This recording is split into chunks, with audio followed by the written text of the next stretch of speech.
Welcome back, curious acolytes of the galaxy. We have been expecting you. In The Phantom Menace, Qui-Gon comes across the Skywalker slaves in Watto's shop, and after testing Anakin Skywalker's blood, he discovers that the boy may very well be the chosen one of Jedi prophecy. And even if he wasn't, the boy was still far too strong in the Force to simply leave on Tatooine. Qui-Gon knew he needed to take him back to train as a Jedi, so he made a wager with Watto to bet the freedom of the boy and his mother on the outcome of a pod race. However, Watto refused, stating simply that the race had big prizes, but the prize of 2 slaves plus the hyperdrive he needed was far too high. Of course, Qui-Gon was simply using a negotiation tactic and highballing Watto as he really just wanted Anakin. After the chance cube was thrown, Qui-Gon used the Force to influence the outcome in order to secure Anakin's freedom. As a side note, not many people know this, but I think it's a cool little fact that the reason Watto appeared angry at Qui-Gon and accused him of somehow cheating after the chance cube landed was because of the fact that this particular cube was loaded in Watto's favor. It was weighted to where it was always supposed to land on red, but by using the Force, Qui-Gon made the cube land on blue. Anyway, everything worked out in Qui-Gon Jinn's favor, and history as we know it. However, it is arguable that the start of Anakin's journey to the dark side began with his dreams and visions of his mother's death, which eventually she would die. Perhaps if Anakin's mother had been saved, it wouldn't have been like this, but that brings up another interesting point. Why didn't Qui-Gon or the Jedi go back to save Shmi Skywalker? It seems like the correct and Jedi thing to do, so why leave her for slavery on Tatooine? To get one thing straight, Qui-Gon Jinn had every intention of freeing Shmi Skywalker. At the time they were on Tatooine, however, Qui-Gon simply couldn't just take her with him, as time was short, and his priorities were getting the hyperdrive so that he could secure Queen Amidala's safety.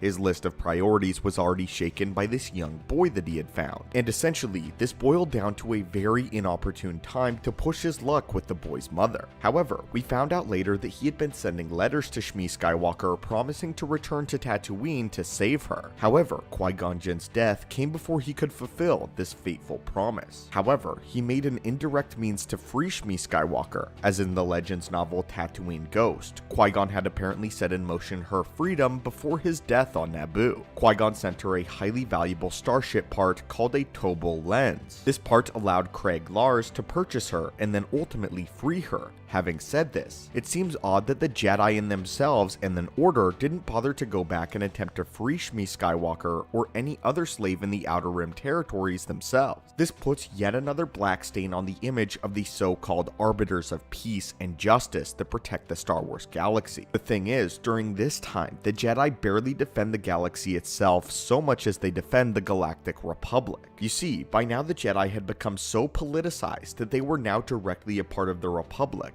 and by law, now that the Jedi and the Republic had become such close allies, if the Republic had no jurisdiction in a certain place, then neither did the Jedi. The tensions between the Republic and the Outer Rim were complicated at best and very strenuous and difficult. The Republic were barely making an effort to reach any of the Outer Rim territories, and even the ones they wanted to join with couldn't because they resided in Hutt-dominated space. Hutt space took up a significant portion of the Outer Rim and basically acted as its own government, an empire ruled by the Hutt crime syndicate, not the Republic. Unfortunately for Shmi, Tatooine falls directly within Hutt space, and so they basically could get whatever they wanted and do whatever they wanted on the world of Tatooine. Illegal drugs and other services were perfectly fine in these territories, and as Shmi Skywalker herself accurately pointed out, there is no Republic here. So why didn't the Republic focus some effort into just seizing Hutt space back by the efforts of law or military force? Well, this is where things get more complicated. Hutt space wasn't technically a part of the Republic, however they did live peacefully alongside the Republic. The Hutts were able to appease the Senate by paying off corrupt officials, and also the Hutts did pay their taxes, even on their illegal trades. The Hutts gladly and willingly offered to pay taxes on any credit made from spice trade or anything else illegal. This complex and depraved agreement between the Republic and the Hutt Syndicate allowed them to carry on as they pleased without any governmental interference whatsoever, including slave trade. Also, by this point in time, the Republic was still under the Ruusan reformation, which meant that they had no formal military, and the Jedi were not allowed to organize a formal military of their own either. To put it briefly, they had no means of forcing the Hutts to do their bidding. The law didn't exist in Hutt space, and the Republic was outgunned by the crime lords. This, though, brings us to another question.